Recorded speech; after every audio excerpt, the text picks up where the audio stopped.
A todos, espero que estéis acompañándonos hoy en este nuevo ciclo de conferencias que inauguramos además este año, con la primera conferencia. Y bueno, nuestro conferenciante de hoy es Álvaro Hernández Vicente, doctor en Historia del Arte por la Universidad de Murcia, además es profesor en la Facultad de Turismo de la Universidad de Murcia. Y bueno, como bien dice el nombre de la conferencia, las claves de la Semana Santa Torreña. Con lo que queremos mostrar con este nuevo ciclo de conferencias, que va a tener lugar los lunes es aquellas claves, pequeños detalles que igual o no conocemos y no nos fijamos tanto, pero que están ahí y que nos hacen diferentes y queremos ponerlo en valor. Entonces, Álvaro, cuando tú quieras, pues, muchas gracias por estar aquí. Pues gracias, Alberto, por la presentación.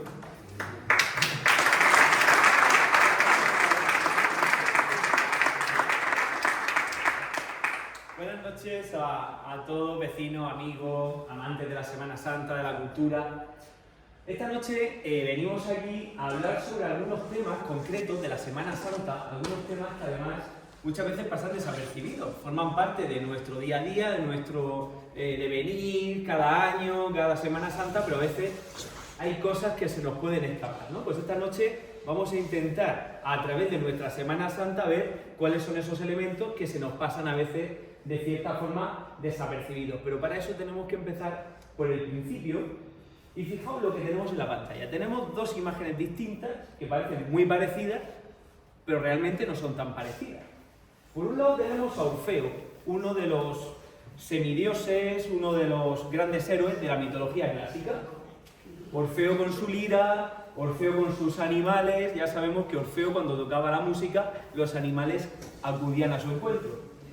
Y en el otro lado encontramos algo muy parecido a ese Orfeo, con el mismo gorro, con la misma forma, y de hecho vemos que ese Orfeo es casi la copia exacta del otro, pero en cambio está en las catacumbas de Roma, es decir, en el primer casi hogar de los primeros cristianos existentes tras la muerte y resurrección de Cristo, ¿no? Es decir, ese Orfeo es la propia representación de Jesús y copian la figura de la antigua mitología clásica de la figura de Orfeo.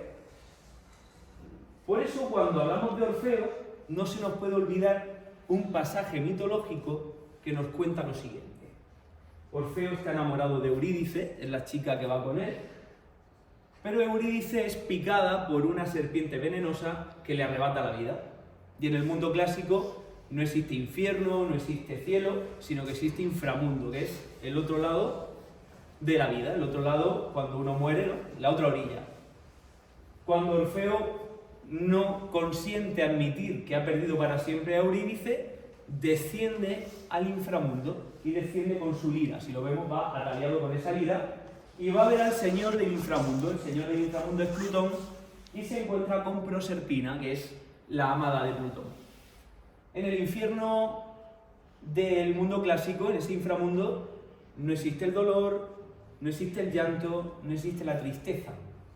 Y para convencer a ellos de que Eurídice tenía que salir del inframundo y volver con él a la vida, Orfeo empieza a tocar la lira que lleva. Y automáticamente Proserpina nota como una lágrima se desliza por su rostro y no sabe qué es eso. Es decir, hasta en el lugar en el que ni se siente ni se padece, la llegada de la música, la llegada de la belleza, la llegada de la luz, consigue despertar algo que no había despertado nunca Proserpina. Por eso se vincula tanto a Orfeo con el propio Jesucristo, porque es esa luz que llega incluso al rincón más recóndito y conmueve las entrañas de donde llega. Eso podemos incluso relacionarlo con el descenso al infierno, ¿no?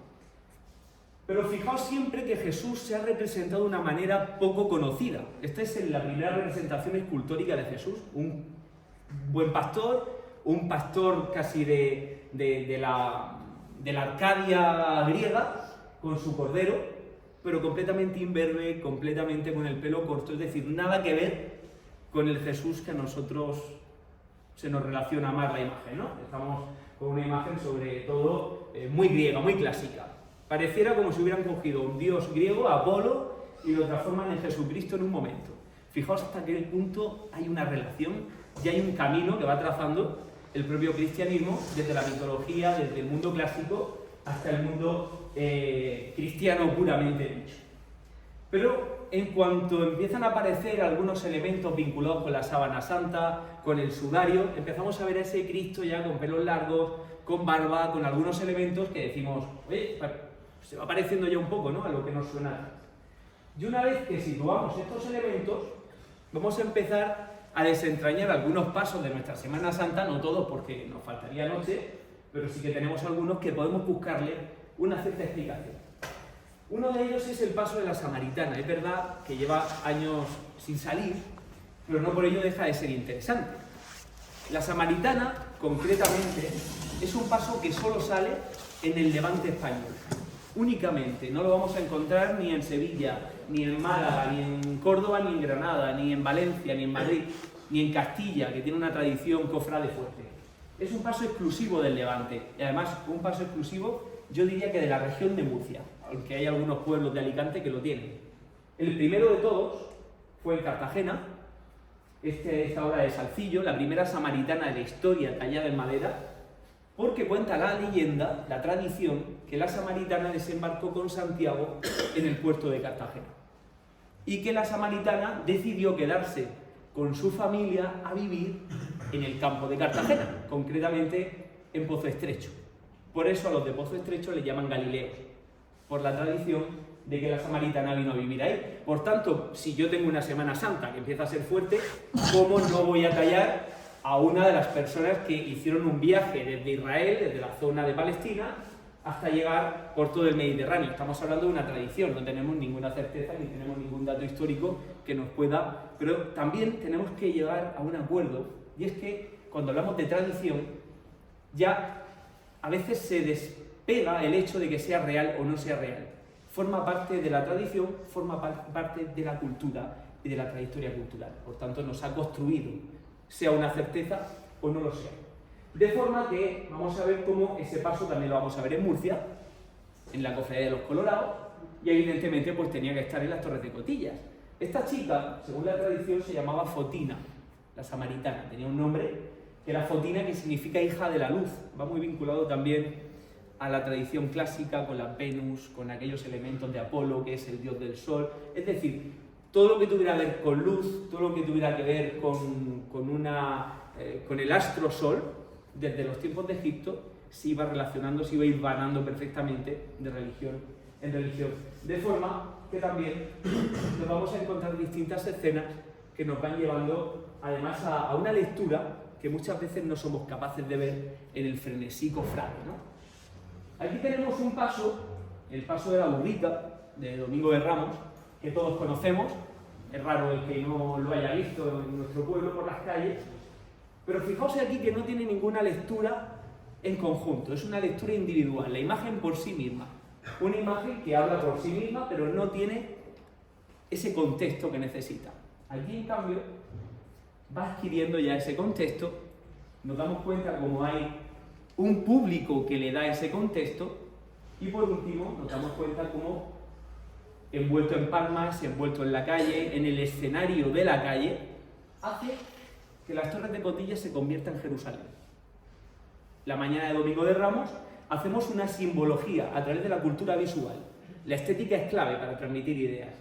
La estética es un camino directo para convencer a través de la vista.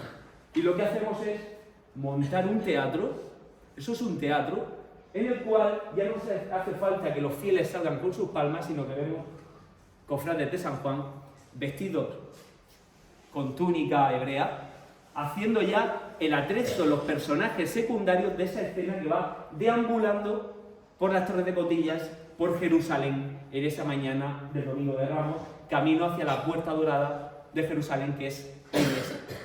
Por eso, cuando nos encontramos en ese escenario, estamos hablando de un teatro barroco. Toda la imaginería parte de ese teatro barroco que empieza a formarse a partir del siglo XVII en Castilla con Gregorio Fernández y que es exclusivamente español. Esto no se va a ver ni en la zona de Europa, ni en la Italia, algo en Sicilia, porque teníamos relaciones con Sicilia. España y Sicilia formaban parte del mismo imperio. Pero sí es cierto que luego vamos a ver cómo todo se convierte en un inmenso teatro. Todo forma parte de lo que queremos transmitir, que es la entrada a Jerusalén Y cada uno de los que participan en esa procesión son aquellos que hace 2000 años iban también con sus palmas recibiendo a Cristo. Si no, ¿para qué llevamos palmas? Por decoración, llevamos palmas por gusto, forman parte del lenguaje de esa mañana y forman parte de la decoración y sobre todo, insisto, del atrezo que necesitamos para convertir las Torres de Cotillas en una Jerusalén. Ese conjunto o ese elemento nos lleva a pensar en la propia palma de San Juan Evangelista. Y si a lo mejor lanzamos una pregunta al aire y preguntamos por qué San Juan lleva una palma, a lo mejor nos queda incluso algo tan obvio que siempre hemos visto, algo que siempre hemos entendido, la palma de San Juan, si no la lleva algo pasa, ¿no? ¿Y por qué lleva San Juan una palma? ¿Cuál es la tradición que a nosotros nos hace entender este lenguaje iconográfico? Estamos hablando de la ciencia de la iconografía, es decir, el lenguaje de las imágenes que nos transmiten conceptos y nos transmiten ideas a través del golpe de vista.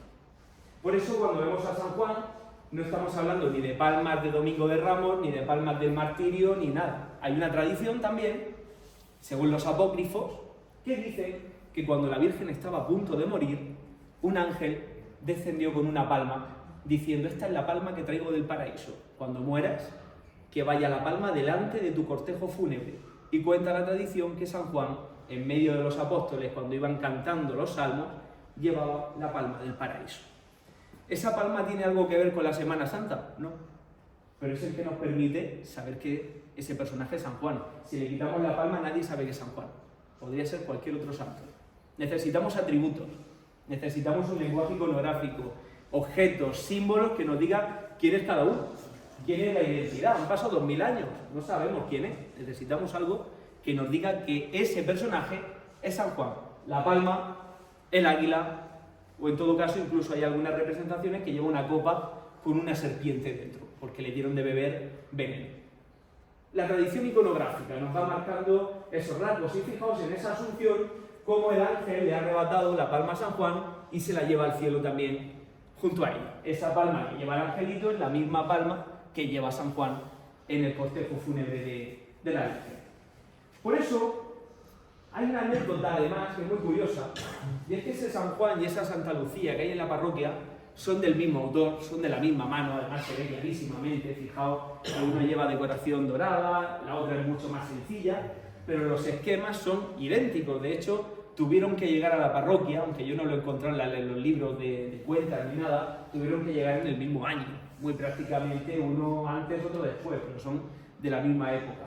Y son casi hermanos gemelos, por eso lo he puesto también como anécdota, para que cuando veáis a Santa Lucía os acordéis también de San Juan, que estamos hablando de un autor de primer orden que se llama Gregorio Molera y que no era cualquier cosa, era un seguidor de Salcillo que verdaderamente pues, merecía una distinción en cuanto a su técnica.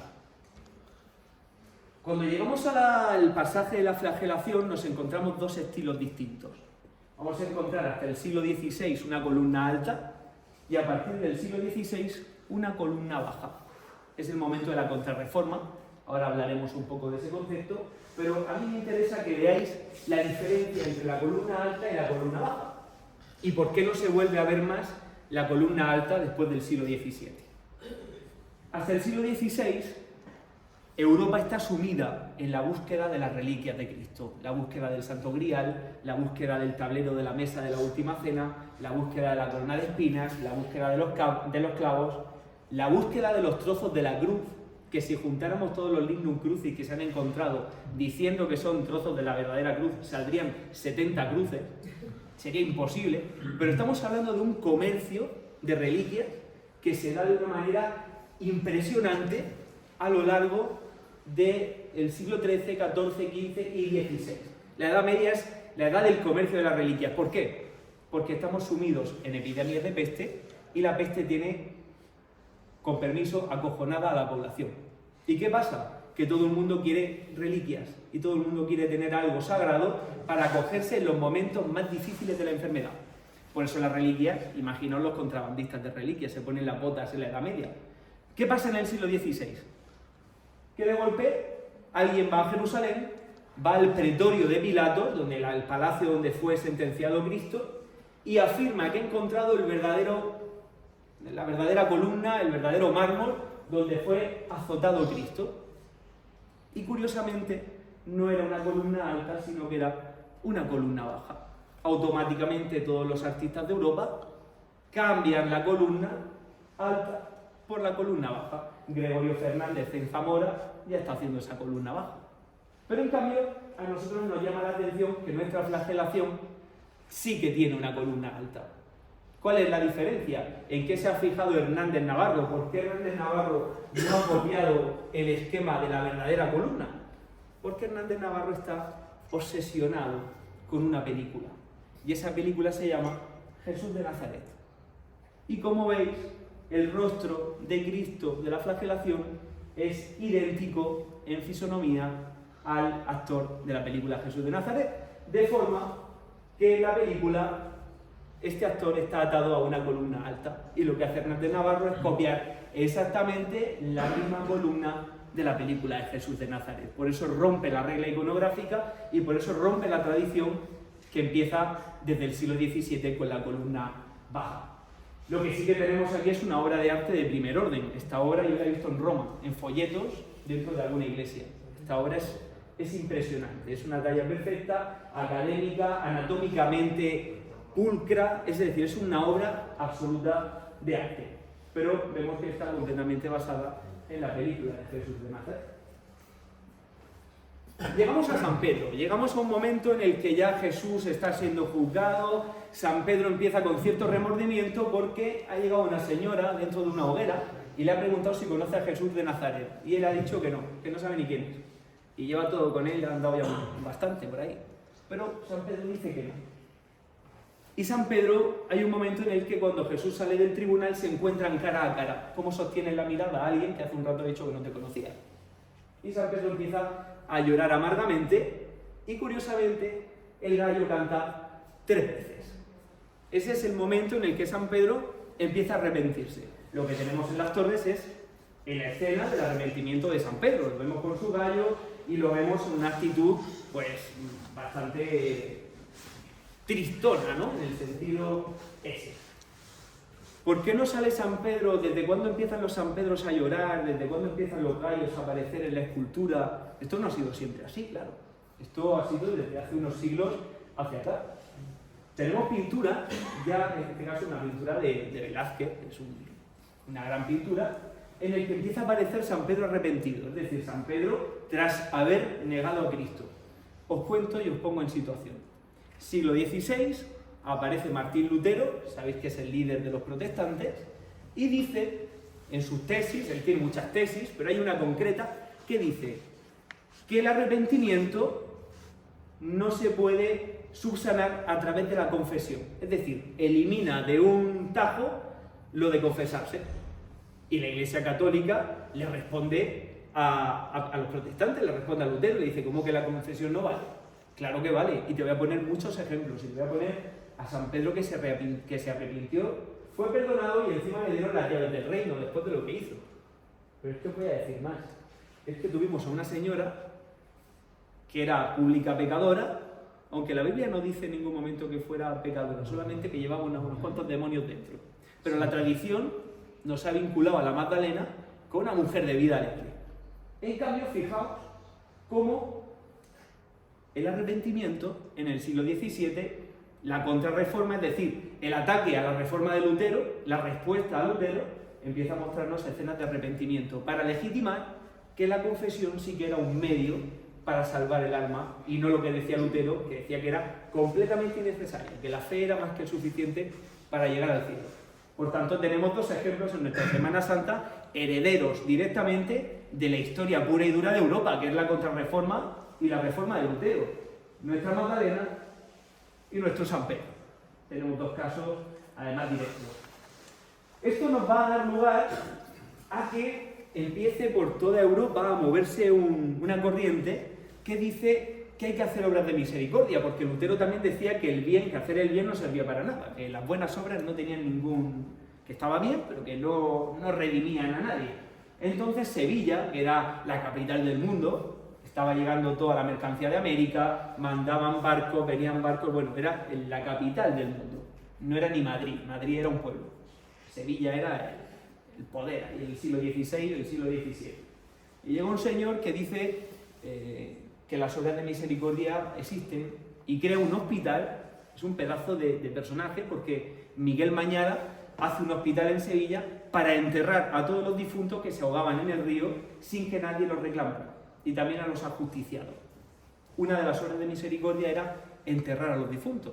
Pero él dice, no solamente una, sino que voy a reflejar las 7 en este hospital que yo voy a hacer para curar enfermos que no tienen dónde ir, que no tienen recursos, y para enterrar a los difuntos.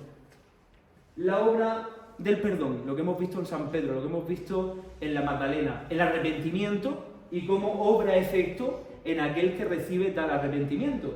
Pero también iba vinculado con la llegada del harapiento, que no tenía cómo vestirse, y el padre le da las más ricas vestiduras que tenía en ese momento en casa.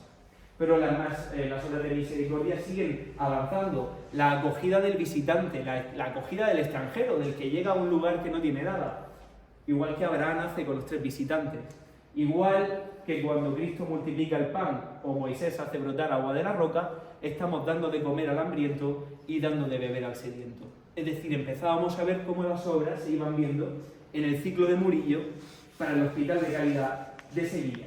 De manera que también nos quedaban 2 obras más, que era visitar al enfermo y visitar al que está prisionero en la cárcel, a través de los milagros de Jesús y a través de la liberación de San Pedro de la propia cárcel. ¿Cuál era la última obra de misericordia? La más importante del Hospital de Caridad de Sevilla. Enterrar a los difuntos. Y qué mejor entierro que el entierro de Cristo, representado en el altar mayor de aquella iglesia de San Jorge. Por esa razón, cuando nosotros llegamos a nuestra parroquia y vemos al Cristo yacente, estamos encontrándonos la mayor obra de misericordia realizada incluso con el propio Dios. Porque recordad que la tumba de Cristo fue prestada. Cristo no tenía una tumba, se la prestan también. Se hace una obra de misericordia, se aplica la obra de misericordia. Y como estábamos en el siglo XVII, intentando hacer ver que las buenas obras sí servían, en contra de lo que Lutero decía, se empiezan a hacer los Cristos yacentes y se empieza a promulgar el culto al entierro de Cristo, es decir, el más santo entierro de la historia. De manera que cuando encontramos a nuestro Padre Jesús, encontramos algunas teorías que empiezan a darle sentido a muchas cosas de las que hacemos y que muchas veces incluso no se ven con mucha claridad. Estamos hablando de una imagen de culto, y cuando hablamos de imagen de culto hablamos de una imagen que adquiere la calidad de culto. Y ahora tenemos que diferenciar 2 realidades distintas. Por un lado está la escultura, y una escultura puede ser el monumento al huertano que tenemos en esa plaza. Una escultura. Pero por otro lado está la imagen. No es lo mismo una escultura que una imagen, son cosas completamente distintas. Una escultura es volumen que crea un espacio de manera escultórica, de manera una talla, una labra en mármol, y una imagen es una escultura que adquiere la calidad de imago. ¿Qué es la imago?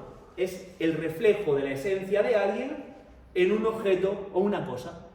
Ahora os voy a poner un ejemplo. Esto lo hicimos el otro día.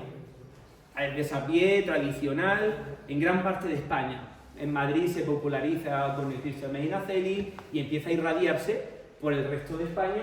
Y aquí vemos esa imagen del otro día, incluso algunos fieles rindiendo culto a la imagen. Entonces, vamos a hablar del concepto del beso. Alejandro Magno ya se trae el beso desde Macedonia a Europa, es decir, ¿cómo se le rinde culto a la realeza? Dándole un beso. Alejandro Magno ya recibía besamanos en su palacio. Pero es que los emperadores bizantinos, que iban vestidos de púrpura, igual que Cristo, por eso Cristo viste de púrpura, porque es el color de la realeza, y por eso le ponen los romanos una túnica púrpura. Tú no eres un rey, pues toma, te vamos a vestir de rey, color púrpura, como los emperadores bizantinos. ¿Dónde besaba la gente a los emperadores bizantinos? En la túnica púrpura, en el borde del manto púrpura.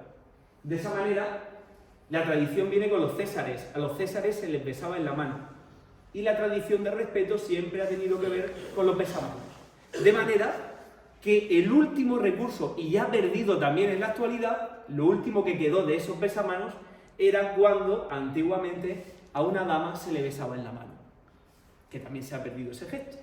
De forma que es un símbolo de respeto. Entonces la pregunta que nos vamos a hacer es si eso es un símbolo de respeto y dirigido a los reyes, y Cristo está considerado, según los cristianos, como un rey, los cristianos entonces están adorando imágenes, están adorando trozos de madera. Esa es la pregunta que se hacen no solamente los historiadores del arte, sino incluso en el mundo cristiano se le puede dar una respuesta, pero yo la voy a dar como historiador del arte. La imagen de culto adquiere una dimensión especial. Yo os voy a poner un ejemplo muy concreto. No sé cuántas personas de aquí llevaréis una fotografía de un familiar querido en la cartera. Seguramente la mayoría lleva algo. Incluso voy a apretar un poco más, de un familiar que ya no está entre nosotros. Y seguramente en casa también tenemos fotografías de esas personas. Y muchas personas también, cuando ven esas fotografías de esos seres queridos, cogen y le dan un beso a la fotografía del ser querido. La pregunta es, ¿le están dando un beso a un trozo de papel? ¿O le están dando un beso a la imagen de su ser querido reflejada en el trozo de papel? Por eso el Concilio de Nicea dice, la veneración que reciben las imágenes llega y se irradia a la imagen reflejada en el cielo. Es decir, el culto que yo le rinda a la imagen se lo voy a rendir a lo que representa en el cielo. Por tanto, estamos hablando de imágenes, de representaciones. Y yo no adoro la imagen, sino lo que representa. Lo venero, no lo adoro. Son términos distintos también. De esa manera, una de las mayores devociones en el municipio es nuestro Padre Jesús. Yo voy a contar por qué, porque no solamente pasa en nuestro municipio, pasa en la mayoría de los municipios. Los cristos que llevan su cruz a cuestas, Gran Poder en Sevilla, nuestro Padre Jesús de Murcia, de los Salcillos, todos reciben una gran cantidad de devoción, y no es porque sean ni mejores ni peores esculturas o imágenes o devociones que otras. Normalmente la importancia que tiene el Cristo con la cruz a cuestas es que el pueblo, los fieles, se sienten identificados con él, porque igual que nosotros vamos arrastrando nuestro día a día ciertos problemas, ciertas cuestiones, ciertas montañas que tenemos que subir, la gente también veía reflejada ese lastre en la cruz a cuestas que lleva Cristo, de manera que es como si descargaras a nivel religioso, como si descargáramos ese peso en alguien que ya lleva los pesos de por sí, ¿no? Por tanto, fijaos la devoción que va adquiriendo este tipo de imágenes. Cuando llegamos a ese punto, llegamos a otro concepto que nos pasa casi igual que con la samaritana. ¿Quién es la Verónica? La Verónica no aparece en la Biblia tampoco. No hay ningún momento en la Biblia en el que nos diga que llegó una mujer y le empañó. No sabemos nada de la Verónica. Y de hecho el nombre es un completo fake. Les voy a decir por qué. Verónica viene del latín vero icos, vero icono. Es decir, la mujer que ha conseguido el verdadero icono, que es el trapo que lleva, el paño que lleva con el rostro de Cristo. Es decir, el verdadero rostro de Cristo, el verdadero icono, es lo que lleva y es lo que le da el nombre a ella. Verónica de vero icono. ¿Cómo se llamaba esta señora? Hay teorías, pero no sabemos cómo se llamaba. ¿Fue real? No lo sabemos. Pero la tradición nos ha ido legando una andadura, nos ha ido legando una construcción cultural que a día de hoy, después de 2000 años, alguien dice la Verónica y todo el mundo sabe que es la mujer que le limpió la cara a Cristo. No sabemos nada más de ella, pero ahí la tenemos. De forma que sí que vamos a llegar incluso a unos puntos en los que vemos cómo ese teatro sigue haciéndose realidad en las calles. Nosotros asistimos a la Vía del Calvario, parecemos ciudadanos de Jerusalén que contemplamos el paso de la cruz hacia el Gólgota y nos convertimos en casi, incluso en actores activos dentro de ese escenario. Parece que incluso podemos decir que sí o que no, que lo maten, podemos estar participando. Por eso la imagen también se viste, la imagen se le pone peluca, la imagen tiene movimiento, porque quiere tener una conversación con nosotros. Y la imagen quiere interactuar con el público que la ve, de manera que todo quede cerrado en una representación que tiene un mensaje bastante potente en su interior, ¿no? Dos casos concretos. Vamos a comparar a la Verónica con la Dolorosa. Yo quiero que comparéis el grado de dolor que tiene cada uno y de qué manera está representado. Fijaos como la Verónica frunce el ceño, lo marca las cejas, las levanta hacia arriba. Y la dolorosa, en cambio, es mucho más suave en el gesto. En cambio, si yo preguntara, ¿quién tiene más dolor profundo? La dolorosa, sin duda. Porque es un dolor que nace de dentro. En cambio, la Verónica es un dolor que le brota de fuera, de lo que está viendo, no de lo que siente en el corazón, sino de lo que ve fuera. Se compadece. Cuando el dolor brota de fuera, se manifiesta en la cara. Cuando el dolor brota de lo más profundo del ser, no hace falta que la cara se transforme, no hace falta gesticular, no hace falta fruncir el ceño, porque el dolor se va a manifestar automáticamente sin necesidad de hacer nada más, ninguna maniobra más en la escultura. Lo podéis ver también aquí.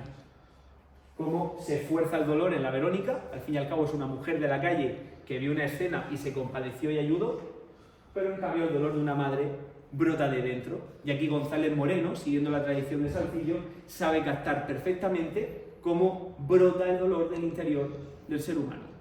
Por eso los autores también reflejan la realidad humana y la psicología humana en cada una de sus esculturas. Y ahí también es donde se ve la maestría de los artistas. Por eso, vamos a ver cómo a lo largo de nuestra Semana Santa encontramos distintos momentos, iconografías, y una concretamente es el Cristo crucificado. Siempre ha sido así el Cristo crucificado, siempre se ha representado de esta forma. ¿Cómo hemos llegado a este punto de representación? Fijaos lo primero que tenemos de un crucificado. Siglo XII, románico, Edad Media. Estamos en la Edad Media. ¿Qué pasa en la Edad Media? La Edad Media tiene algo muy particular, que hay una pugna, hay un debate entre la naturaleza divina de Cristo y la naturaleza humana. Santo Tomás de Aquino, en sus tesis, empieza a intentar que la naturaleza humana cobre peso, pero las tesis pietistas, es otra tesis completamente distinta, a nivel filosófico, que tampoco viene a cuento profundizar, nos dicen que lo más importante de Cristo es su naturaleza divina, es decir, una naturaleza de Dios, que no de hombre, aunque no la niega, pero que ni siente ni padece. Y como veis, ni siente ni padece. Hay un señor clavado en una cruz, que ni le duele, ni el cuerpo tiene ninguna convulsión, y encima tiene 4 clavos. Muy interesante lo de los 4 clavos. Fijaos lo que pasa un siglo después. Llega Tomás de Aquino, llega con su escolástica y nos dice como que la naturaleza divina sola. Aquí no. El gótico es la edad de la naturaleza humana, y por eso se hacen catedrales, porque la naturaleza humana tiene que estar dentro. ¿Y por qué se consagran a la Virgen todas las catedrales? Notre Dame, la de Murcia, la de Santa María de Burgos, Santa María de Toledo, todas en honor a la Virgen, porque si Cristo es un hombre, tiene que tener una madre, y la madre tiene que tener una catedral. Naturaleza humana, sangre, dolor, contorsiones, incluso patetismo, un carácter casi, no terrorífico, pero desagradable de ver. Porque Tomás de Aquino se fija mucho en el libro de Isaías, que dice Isaías que estaba tan golpeado que había que volver la cara porque no se podía mantener la mirada al crucificado. Ahí lo tenéis abajo. Pero llega el Renacimiento con Miguel Ángel, con Rafael, con Leonardo da Vinci, la belleza del Renacimiento, y fijaos cómo lo relaja todo. Se relaja la sangre, se relaja la postura, se vuelve mucho más natural, es una anatomía mucho más natural, y la belleza empieza a cobrar bastante vida en la imagen. Pero una belleza que poco a poco va doliendo más. Y el barroco veréis que es la belleza del Renacimiento, pero una belleza que duele. Y una belleza mucho más humana. Miradas al cielo, miradas de súplica, cuerpos que parece que están con la última bocanada de aire antes de expirar, porque el barroco es belleza, pero también es sentimiento y es dolor. Y ahí lo tenéis en este Cristo de Salcillo, que nos va a manifestar también algo. Y ahora es donde vamos a enlazar con nuestro Cristo crucificado. Cuando el barroco pasa, llega el siglo XIX, y el siglo XIX vuelve a relajar las formas, pero vuelve a relajarlas con una elegancia inusitada, una elegancia absoluta. Fijaos qué belleza de cuerpo, qué belleza de posición, qué calma y qué sueño más placentero. Este caso es el que nos va a reflejar nuestro Cristo crucificado. De manera que no tenemos ninguna escultura barroca en nuestro Cristo crucificado, ninguna esencia renacentista, ninguna esencia, sino una esencia neoclásica, la esencia más elegante que se le puede dar a un Cristo crucificado. Y la tenemos aquí. Os pongo otro ejemplo. La soledad y otra soledad que hay al lado. La soledad de la izquierda es una soledad que hay en Murcia, que es la auténtica soledad que se creó en el siglo XVI. La soledad no existía, la Virgen de los Dolores no existía, eso era una cosa que nadie sabía ni lo que era, qué devoción era esa. Felipe el Hermoso, por arreglar algunas pugnas que tenía por el norte, con Holanda, con los Países Bajos, las guerras típicas, ¿no? Empieza a hacer una cosa. Si todas las poblaciones en las que hay problemas, conflictos bélicos, creen en la misma Virgen, se van a unir mucho más. Lo hacían los Medici en Florencia con los Reyes Magos. Empezaron a promulgar a los Reyes Magos por todos sitios y eso era una balsa de aceite en 4 días. Pues pasó lo mismo en los Países Bajos. Todo el mundo empezó a conmemorar los dolores de María. Felipe el Hermoso trae la devoción a España y surgen las soledades, que son esas imágenes que hay a la izquierda, vestidas de blanco y negro como las viudas y como las dueñas del siglo XVI y XVII. Si alguien ha visto a don Juan Tenorio, el ama de llave de doña Inés, es una viuda de estas que tenemos aquí. Los Austrias, los reyes austrias, la generación del XVII, vestían todos de negro. La corte de Felipe II viste de negro. Igual que esa Virgen, igual que esa soledad que tenemos. Pero fijaos cómo nuestra dolorosa no es una soledad como las originales, como las auténticas.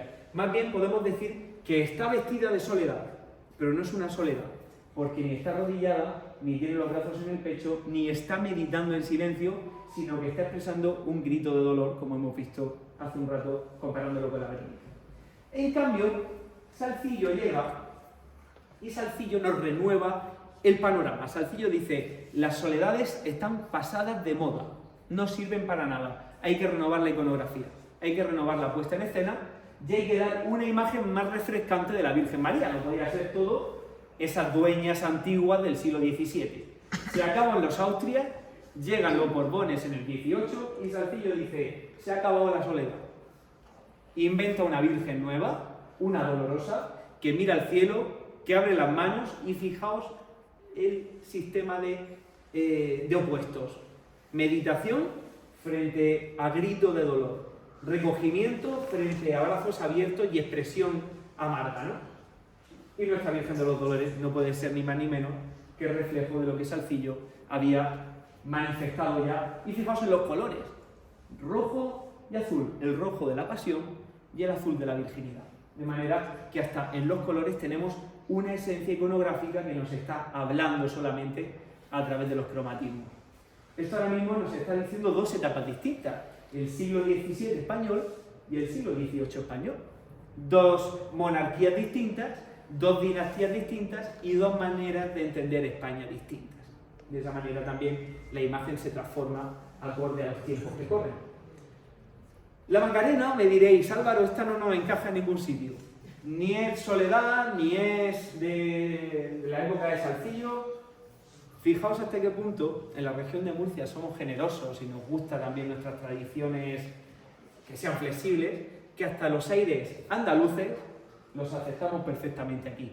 Son pequeñas soledades, como las otras que hemos visto, pero transformadas a la andaluza, y creo que también encajan muy bien en el Levante español. Por eso la Macarena que tenemos en las torres pues bebe más de la iconografía andaluza que de la iconografía murciana. Como veis, son completamente distintas, ¿no? La piedad nos va a traer un aire también de renovación, porque fijaos con qué piedad teníamos un precedente. Este era el principal precedente que había. Una Virgen del Renacimiento de Miguel Ángel que sostiene a su hijo en brazos, parece un crío su hijo, mucho más joven que ella. Pero es que ella parece una niña también. No hay dolor, no hay llanto, no hay preocupación, solo hay belleza, es decir, solo hay renacimiento. El renacimiento es la belleza por la belleza, no buscamos nada más. En cambio, fijaos, cuando pasa al barroco, del renacimiento al barroco, encontramos el cambio de expresión. Pasamos de la serenidad al pathos, que dirían los griegos, al sentimiento, a la pasión, y al sufrimiento. Por tanto, el sufrimiento reflejado en el rostro no tiene nada que ver con esta serenidad, con esta dulce virgen que tenemos aquí. Y no quiere decir que no esté representando un momento amargo de la pasión, por supuesto que sí, pero el renacimiento le da igual. Algo bello, algo bonito y ya está. Nuestra Virgen de la Piedad bebe de esta tradición barroca y además nos lleva a entender la iconografía de una manera muy curiosa. Fijaos lo que tenemos aquí. No sé si alguien se da cuenta que la Virgen que tenemos aquí delante, con el Cristo encima, es una estructura completamente piramidal. Hay una pirámide cuyo vértice se encuentra en la cara de la Virgen y la pirámide nos hace una base que es donde está Cristo. Es decir, la base de la pirámide es Cristo. La base de la teoría cristiana es Cristo. Pero en cambio, la mirada, y esto lo podríamos comprobar científicamente, siempre que hay una pirámide, la mirada se va al vértice superior de la pirámide. De manera que todo el mundo que mire a la Virgen está mirando a la Virgen directamente a la cara. Por tanto, nos queda claro que la protagonista de la escena es la Virgen, nos muestra la base de todo que está en su regazo, pero la Virgen está mirando hacia arriba porque nos está diciendo que el sufrimiento que está pasando en ese momento tiene un sentido en la cruz que tiene arriba. Por tanto, hay una perfecta pedagogía teológica en una sola imagen. La cruz redime el sufrimiento que todos vivimos en nuestro día a día, ¿no? El sentido de todo queda reducido a ese conjunto de la cruz que hay encima. Por eso vamos a ver que en esos momentos posteriores a la muerte de Cristo hay personas relevantes, hay figuras que destacan por una razón. Y aquí quería yo relacionarlo con los 3 regalos que hacen los Reyes Magos al niño recién nacido en Belén. Regalan oro, incienso y mirra. ¿Con qué se embalsamaban los cadáveres? Con mirra. Y aquí tenemos a María Magdalena, que en ese ungüento, lo que llevan, esos perfumes que lleva, son esencia de mirra. Porque cuando se le regala la mirra al niño Jesús, se le regala como hombre mortal, como hombre, ¿no? En su condición más humana. Y aquí veis cómo en ese anuncio del ángel, que está vacío el sepulcro cuando van por la mañana porque no les da tiempo a embalsamarlo el día de la crucifixión, aparecen ellas con todas esas palanganas, todos esos elementos que ya iban a preparar el propio cadáver. El resucitado nos muestra una versión completamente distinta de la pasión que llevamos andada en esta conferencia y veréis que tiene 2 elementos. Hay un elemento que hay que decir que está iconográficamente mal y ahora veremos cuál es, pero no es peligroso, es subsanable, no tiene ningún problema. Y por otro lado tenemos un banderín. El banderín que lleva tiene una lección importante. Fijaos, el elemento que está mal es la herida sangrante. Un cuerpo en gloria no puede sangrar. La llaga tiene que estar seca, tiene que estar visible, pero seca, no puede sangrar. No hay motivo de herida, no hay motivo de dolor, porque es un cuerpo glorificado, no puede tener sangre. Vamos a ver el ejemplo en 2 casos distintos. La bajada al infierno de Cristo, veis que lleva la herida de los clavos, lleva la cruz, lleva todos los elementos de la pasión. Como todavía no está glorificado, es decir, es el descenso al infierno, aparece sangre. En cambio, el resucitado de Lorca, veréis que lleva la llaga, pero no lleva ningún chorro de sangre. De manera que muestra también la característica, la propiedad que tiene que poseer la resurrección, que es la ausencia de dolor y la ausencia, en este caso, de sangre. Cuando hablamos del banderín, hablamos de estos elementos. Si yo he vencido la muerte, voy a llevar un elemento que a la gente le diga que soy un victorioso. ¿Qué llevaban los ejércitos cuando ganaban las batallas? ¿Cómo se sabía que un ejército había ganado la batalla cuando lo veía venir de lejos? Porque traía su estandarte bien alto. Igual que aparece en esta imagen, igual que aparece el propio Arcángel San Miguel, victorioso contra los ángeles caídos, con su estandarte, e incluso en esa imagen de la Edad Media, cuando ya después de la batalla vuelven todos también victoriosos con sus estandartes. Por eso, el Cristo resucitado tenía que llevar también su estandarte de victoria, porque había conseguido vencer lo más complicado del mundo, vencer a la muerte, ¿no?